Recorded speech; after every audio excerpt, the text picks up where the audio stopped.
Assalamualaikum warahmatullahi wabarakatuh. Saya Tamara Ajwa dengan NPM 20230201000007.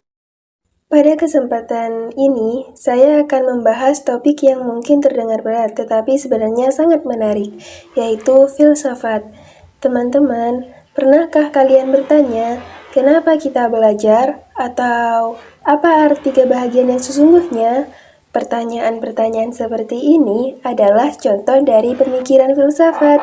Pemikiran yang tidak hanya mencari jawaban, tetapi juga mengajarkan kita untuk berpikir lebih mendalam tentang kehidupan. Dalam presentasi ini, saya akan menjelaskan apa itu filsafat, ciri-ciri pemikirannya, dan mengapa filsafat penting untuk kita pelajari. Semoga penjelasan saya nanti bisa membuka pandangan baru bagi kita semua. Mari kita mulai. Filsafat berasal dari bahasa Yunani yaitu philosophia, yang terdiri dari dua kata, yaitu philo dan sophia. Philo berarti cinta atau kecenderungan terhadap sesuatu. Ini mencerminkan perasaan atau keinginan mendalam untuk memahami, mengeksplorasi, dan belajar. Yang kedua, sophia. Kata sophia berarti kebijaksanaan atau hikmat. Ini mengacu pada kemampuan untuk melihat, memahami, dan membuat keputusan yang bijaksana dalam berbagai situasi. Ketika digabungkan, filosofia berarti cinta akan kebijaksanaan. Artinya, filsafat adalah upaya manusia untuk mencari, memahami, dan mencintai kebijaksanaan, baik dalam bentuk pengetahuan, kebenaran, maupun nilai-nilai yang mendalam dalam kehidupan. Selanjutnya, ciri-ciri pemikiran filsafat. Yang pertama, universal. Tidak hanya melihat sesuatu dari satu sudut pandang. Maksudnya, pemikiran filsafat tidak hanya melihat sesuatu dari satu sudut pandang saja, tetapi mencoba memahami berbagai aspek dan hubungan secara menyeluruh. Selanjutnya ada radikal. Berpikir secara mendalam sampai ke akar-akarnya. Maksudnya, pemikiran filsafat bersifat mendalam dan mencari jawaban sampai ke akar-akarnya, tidak puas dengan jawaban dangkal atau sekadar permukaan. Yang ketiga ada spekulatif. Tidak tahu awal akhirnya, hanya proses sebagaimana kehidupan. Maksudnya di sini, dalam filsafat, tidak semua jawaban memiliki awal atau akhir yang pasti, melainkan berfokus pada proses berpikir sebagaimana kehidupan yang penuh dengan kemungkinan. Yang keempat, ada sistematis. Menguraikan dan merumuskan sesuatu dalam hubungan yang teratur. Maksudnya, filsafat menguraikan dan merumuskan gagasan dalam hubungan yang teratur sehingga setiap pemikiran tersusun secara logis dan dapat dipahami dengan baik.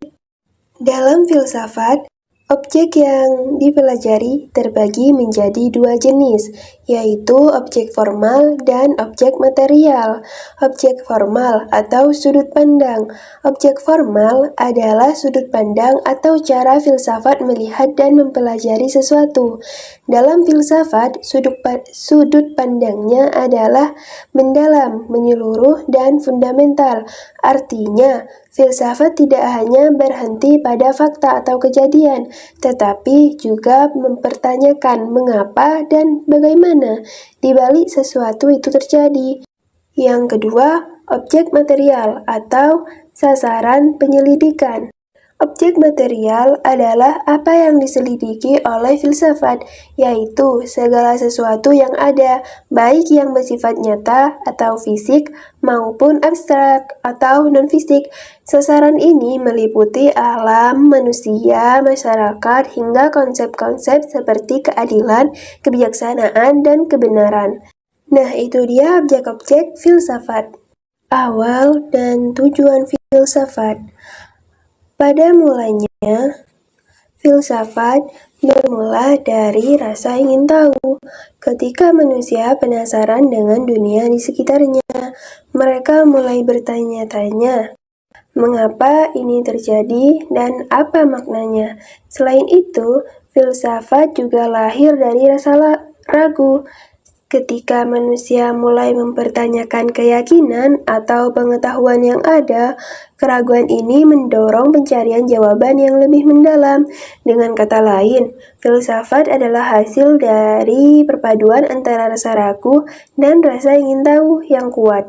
Tujuan dari filsafat, yaitu menghapus keraguan yang tadi. Filsafat bertujuan untuk mencari pengetahuan yang lebih jelas dan kebenaran yang dapat diandalkan, sehingga keraguan yang ada bisa terjawab. Nah, tujuan selanjutnya yaitu memahami diri sendiri dan dunia.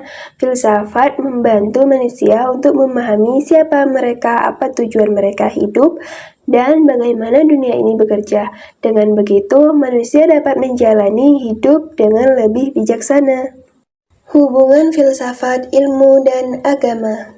Pada fase awal perkembangannya, ilmu dan filsafat adalah satu kesatuan yang tidak terpisahkan. Ilmu atau sains sebenarnya lahir dari filsafat. Secara harfiah, ilmu berasal dari kajian filsafat.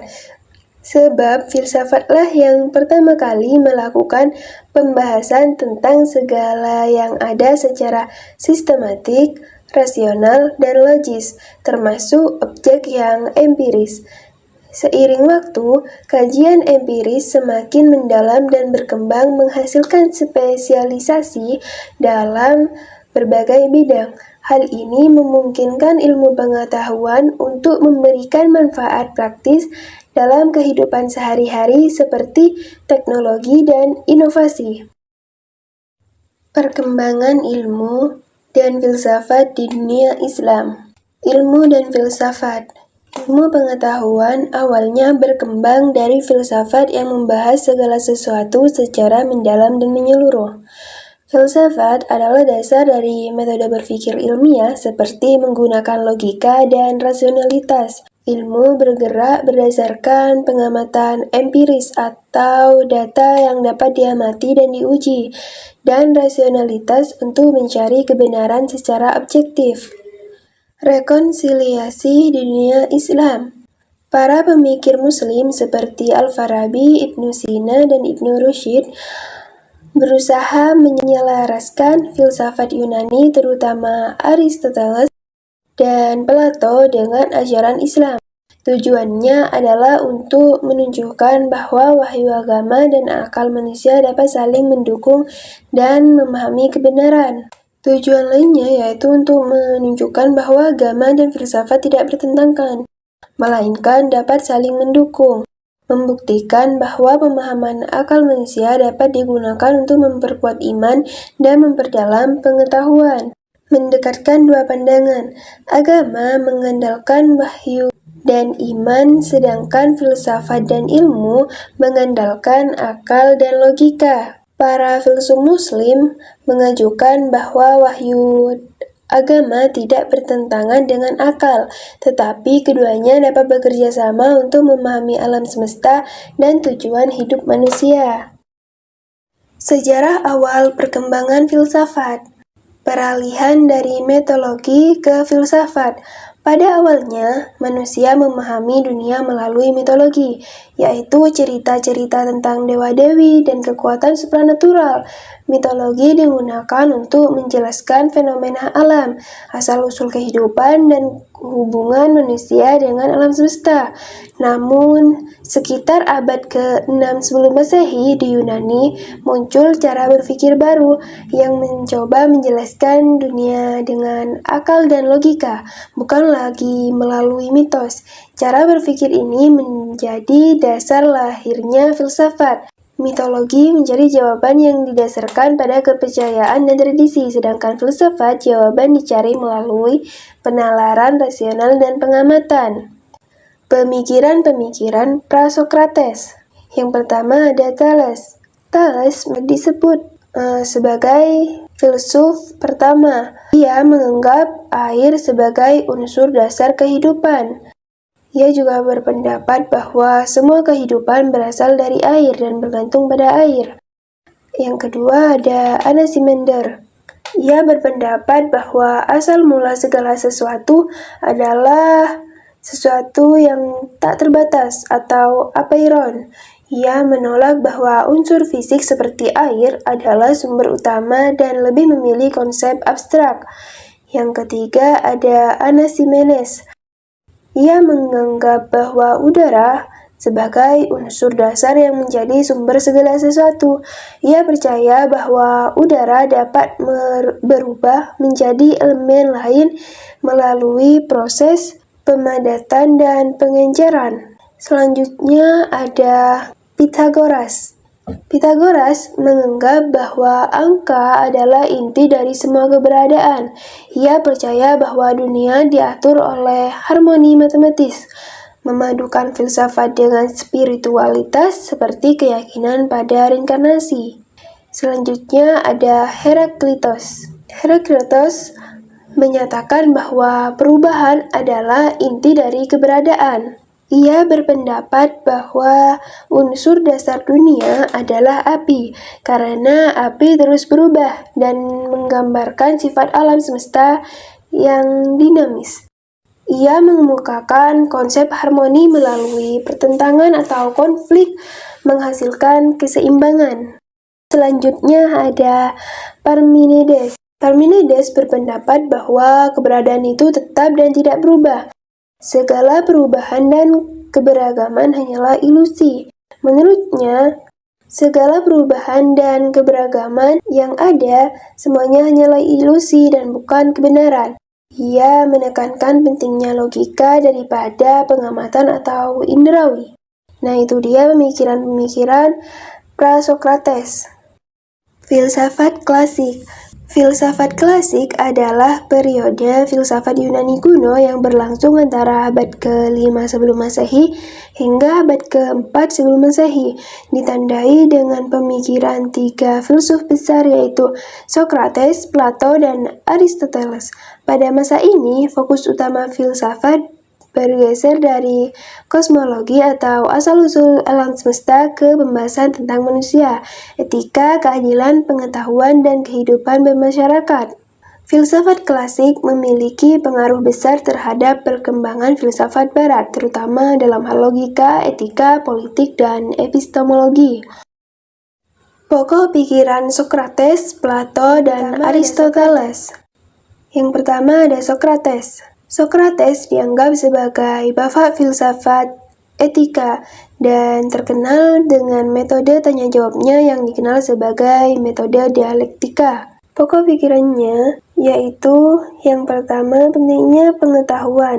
Socrates percaya bahwa kebajikan adalah pengetahuan. Jika seseorang mengetahui apa yang benar, dia akan melakukannya. Yang kedua adalah kenali dirimu. Socrates menekankan pentingnya refleksi diri untuk mencapai kebijaksanaan. Yang ketiga adalah ada kebajikan dan kebahagiaan.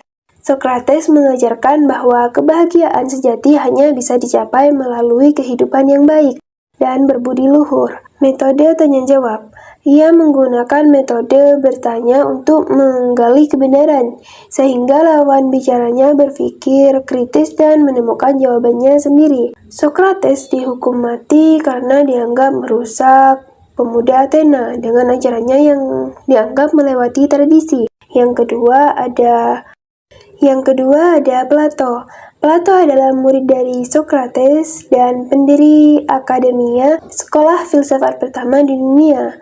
Pokok pikirannya yang pertama ada teori dunia ide. Plato percaya bahwa ada dua dunia, yaitu dunia nyata dan dunia ide. Yang kedua ada keadilan.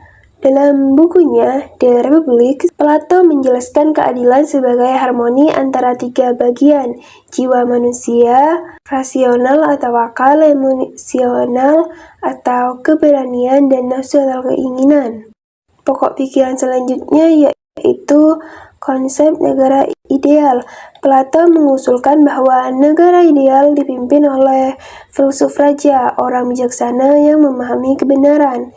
Yang terakhir ada epistemologi. Pengetahuan sejati hanya bisa diperoleh melalui akal atau rasio, bukan pengalaman indrawi. Yang ketiga ada Aristoteles. Aristoteles adalah murid dari Plato dan pendidik Alexander Agung. Ia berbeda dengan gurunya, Plato, karena lebih menekankan pada dunia nyata dan pengamatan, sedangkan Plato lebih menekankan melalui ide dan bukan pengalaman indrawi. Pokok pikirannya yang pertama ada logika dan silogisme. Aristoteles menciptakan logika formal, termasuk konsep silogisme sebagai metode untuk menarik kesimpulan dari dua premis. Yang kedua ada metafisika. Ia mengajarkan konsep substansi atau inti keberadaan dan aksiden atau sifat yang berubah. Yang ketiga ada empirisme. Empirisme merupakan pengetahuan yang diperoleh melalui pengamatan dan pengalaman. Yang keempat ada etika dan kebahagiaan. Yang ketiga ada empirisme. Pengetahuan diperoleh melalui pengamatan dan pengalaman. Yang keempat ada etika dan kebahagiaan. Aristoteles mengajarkan bahwa kebahagiaan atau eudaimonia dicapai dengan menjalani kehidupan yang berbudi luhur dan seimbang, atau prinsip tengah, atau golden mean. Yang terakhir ada teori penyebab. Aristoteles menjelaskan 4 penyebab keberadaan. Yang pertama, penyebab material, yang kedua, penyebab formal, yang ketiga, penyebab efisien, yang keempat, penyebab final. Nah, itu dia pokok pikiran Socrates, Plato, dan Aristoteles. Kesimpulannya, filsafat klasik memberikan dasar bagi perkembangan pemikiran Barat. Socrates menekankan pentingnya pengetahuan dan kebajikan. Plato menawarkan teori dunia ide dan keadilan. Sedangkan Aristoteles menekankan pengamatan empiris, logika, dan keseimbangan hidup. Ketiganya menjadi pilar utama filsafat yang memengaruhi ilmu pengetahuan, etika, dan politik hingga saat ini. Demikianlah materi yang telah kita bahas mengenai filsafat. Filsafat mengajarkan kita untuk berpikir secara mendalam dan kritis tentang hidup, kebenaran, dan nilai-nilai yang ada di sekitar kita. Dengan memahami pemikiran para filsuf, kita dapat melihat dunia dari berbagai sudut pandang, dan itu membantu kita untuk menjadi pribadi yang lebih bijaksana dan terbuka. Itu dia penjelasan yang dapat saya sampaikan, kurang lebihnya mohon maaf. Sampai berjumpa di video selanjutnya. Terima kasih juga telah menonton video ini. Wassalamualaikum warahmatullahi wabarakatuh.